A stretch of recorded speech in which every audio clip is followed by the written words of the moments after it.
maanta oo ay tahay 13 November 2025 waxaa ku soo gabagabowday hoteelka Global Garden hoolashiisa shirkii toddobaadka nabadda Gaalkacyo oo sanadkii shanaad ka qabsoomay magaalada Gaalkacyo. mawduuca sanadkan lagaga hadlayay wuxuu ahaa doorka ganacsigu ku leeyahay xoojinta nabadda. haddaba waxaa ka soo baxay warmurtiyeedkan shirkaas inoo socday toddobaadka nabadda Gaalkacyo oo sanadkii shanaad si guul ah ugu qabsoomay magaalada Gaalkacyo intii u dhaxaysay 12 November ilaa 13 November 2025 waxaa sanadkaas si wada jir ah u qabtay madasha nabadda iyo horumarinta BDF, hay'adda cilmi baarista BDRC, hay'adda Home Center. waxaa sidoo kale gacanta ka geystay hay'adaha Life Peace Institute LBI, Somali Peace Line SBL iyo shirkadda isgaarsiinta ee Golis. iyadoo sidoo kale waxaa si isku mid ah uga soo qayb galay maamulada Puntland heerarkooda dhexe, heer gobol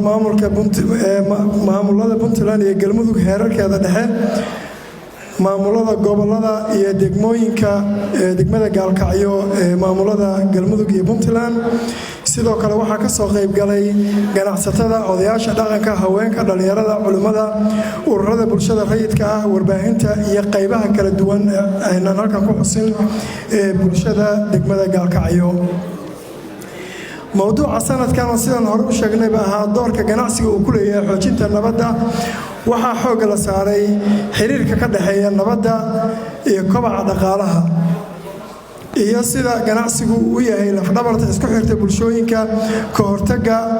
iyo xalinta khilaafaadka colaadaha soo noqnoqda. mawduucan isaga ah waxaa looga hadlay si fiican oo loogu falanqeeyay khudbado, soo jeedino cilmi baarisyo iyo doodo furan panel discussions ay halkan ku yeelanayeen qaybaha kala duwan ee bulshadii ka soo qayb gashay iyo maamuladaba. waxaa lagu falanqeeyay waxaa furitaankii ka soo qayb galay oo lagu furay 12 November Hotel Al Jazeera ee magaalada Gaalkacyo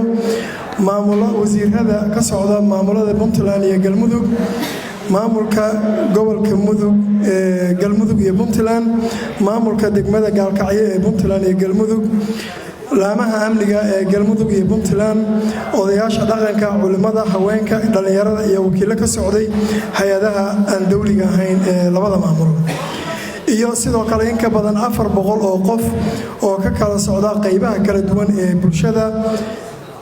oo ka qayb qaadanaya doodaha iyo soo jeedinada madashan. doodaha iyo khudbadaha halkan laga soo jeediyay intii uu socday toddobaadka nabadda waxaa lagu qabtay waxa ay ka koobnaayeen xiriir ka dhaxeeya ganacsiga iyo nabadgelyada, sida ganacsigu u yareeyo colaadaha una xoojiyo nabadda, iskaashiga ganacsatada ee waqooyiga iyo koonfurta magaalada Gaalkacyo iyo faa'iidooyinka uu leeyahay ganacsiyada wadaagga ah, doorka maalgelinta bulshada ay ku leedahay kor u qaadista wada noolaanshaha, sida loo abuuri karo jawi maalgashi oo xasiloon oo lagu taageeri karo ganacsatada yaryar. sidoo kale warbixino la xiriirta heerarkii nabadda ee magaalada Gaalkacyo ay soo martay iyo sidii loo xoojin lahaa. sidoo kale ganacsatada waaweyn iyo shirkadaha wadaagga ah oo sida wadajirka loo leeyahay, haweenka hal abuurka leh, ganacsatada suuqyada iyo shirkadaha isgaarsiinta ee shirkan ka soo qayb galay ayaa guud ahaantooda ku soo bandhigay sida fursadaha dhaqaale ee la abuuraa ay u yareyn karaan xasiloonida, ay u yareyn karaan xiisadaha colaadda, una abuuri karaan jawi nabdoon. sidoo kale halkan madasha dadka isugu yimi oo ka soo qayb galay waxaa ka mid ah haweenka iyo dhalinyarada. si gaarana qaybahaas aan soo sheegnay waxay uga qayb galeen doodaha iyo soo jeedimada lagu lafagurayay sidii loo muujin lahaa number 1 fursadaha haweenku ay ku leeyihiin nabadda, xoojinta nabadda, doorka dhalinyaradu ay ku leeyihiin hal abuurka tiknoolajiyada iyo dhaqaalaha, iyo wacyigelinta sidoo kale ka hortagga ka qaybgalka dhalinyarada ee dhacdooyinka xasaradaha iyo rabshadaha wata iyo sidii loogu dhiirigelin lahaa ganacsatada yaryar xirfadaha iyo barnaamijyada shaqo abuurka ah waxaana si gaar ah uga qaybgalayay doodahaas iyo soo jeedimadaas dhalinyarada ugu dambeyn waxaan ku soo jeedinaynaa baaqi shirka inta aanan mahadcelinta gaarin toddobaadka nabadda ee gaalkacyo ka qaybgalayaashu waxay soo saareen warmurtiyeedkan oo laga soo saaray hadaladoodii iyo soo jeedimadoodii qodob koowaad waa xoojinta iskaashiga dowladda iyo ganacsatada waxaa la isla gartay in la sameeyo hannaan joogto ah oo iskaashi ah oo u dhexeeya maamulka iyo ganacsiga si loo xalliyo arrimaha keenaya xasaradaha salka ku haya ganacsiga aanooyinka qabiilka sidoo kalena in ganacsatadu iyo dowladduba ay taageeraan dhaqdhaqaaqyada nabadda ee ay bulshadu horseedka u tahay number 2 dardargelinta ganacsiga u dhexeeya ganacsatada gobolka mudug in la dhiirigeliyo dhaqdhaqaaqa ganacsi oo xor ah oo ammaan ah oo la wada leeyahay kaasoo ay ku midaysan yihiin ganacsatada labada dhinac si uu ganacsigu u noqdo buundada nabadda qodobka saddexaad oo kordhinta maalgelinta bulshada iyo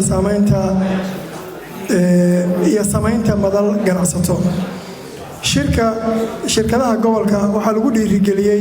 in ay maalgelin ku sameeyaan waxbarashada shaqo abuurka dhalinyarada adeegyada bulshada mashaariicda horumarinta degmada gaalkacyo qaybaheeda kala duwan iyo guud ahaan gobolka mudug sidoo kale in shaqo abuur loo sameeyo dhalinyarada gobolka qodobka labaad waxaa la isla gartay in la aasaaso madal ay ku midaysan yihiin ganacsatada magaalada gaalkacyo si oo ka shaqeysa xalinta khilaafaadka ganacsi ka hortagga xiisadaha ka dhasha ganacsiga iyo sidoo kale fududeynta ganacsi iyo maalgashi la wada leeyahay qodobka afraad waa dhaqangelinta soo jeedinadii lagu soo bandhigay iyo cilmi baarisyadii lagu soo bandhigay madasha shirku wuxuu soo jeedinayaa mas-uuliyiinta dowladaha iyo qaybaha kala duwan ee bulshada iyo cid kasta oo ay khuseysay si gooni ah u khuseysay cilmi baarisyada halkan lagu soo bandhigay inay ka qayb noqdaan dhaqangelinta talabixinada kala duwan ee ay soo jeediyeen cilmi baarayaashii kala duwanaa ee daraasada kala duwan ku soo bandhigay madasha labadii maalmood ay socotay ugu dambeyn madashu si guud waxay ugu mahadcelinaysaa madaxweynayaasha dowladaha Puntland iyo Galmudug Dr. Siciid Cabdulaahi Deni iyo Axmed Cabdi Kaariye Qorqoor oo si wada jir uga shaqeeyay nabadda gobolka Mudug go'aan midaysan ka qaatay adkeynta iyo wada jirka gobolka Mudug ka qaybgalayaashu waxay si wada jir ugu mahadcelinayaan hay'adihii iska kaashaday qabashada toddobaadka nabadda ee gaalkacyo iyo hay'adihii dhaqaalaha ku taageeray waxayna sidoo kale u mahadcelinayaan maamulada gobolka iyo degmada ee Puntland iyo Galmudug waxa ay ka qaybgalayaasha iyo qabanqaabiyeyaasha si guud madashan ammaan ugu jeedinayaan ganacsatada gaalkacyo oo door muuqda ka qaata maalgelinta iyo hirgelinta howlaha horumarinta nabadda ee gobolka Mudug madashu waxay u mahadcelinaysaa madasha si guud waxay ugu mahadceliyeen ururada bulshada rayidka iyo haweenka ee ka soo qayb galay labadii maalmood ee shirkan socday sidoo kalena muujiyay dulqaadkooda ka qaybgalka gabagabo toddobaadka nabadda ee gaalkacyo ee sanadkii shanaad lagu qabtay magaalada gaalkacyo waxa uu ku soo dhamaaday 13 November hoolka shirarka ee Global Garden jawi rayn leh oo rajayn leh oo muujinaya in ganacsigu yahay tiir muhiim ah oo lagu dhisi karo kalsoonida wada noolaanshaha iyo horumarka deegaanka ka qaybgalayaasha oo dhan waxa ay ballan qaadeen in ay si joogto ah uga shaqeynayaan ayna diyaar u yihiin in ay si wada jir ah u taageeraan dadaalada nabadda ee gaalkacyo iyo guud ahaan gobolka Mudug wabillahi tawfiiq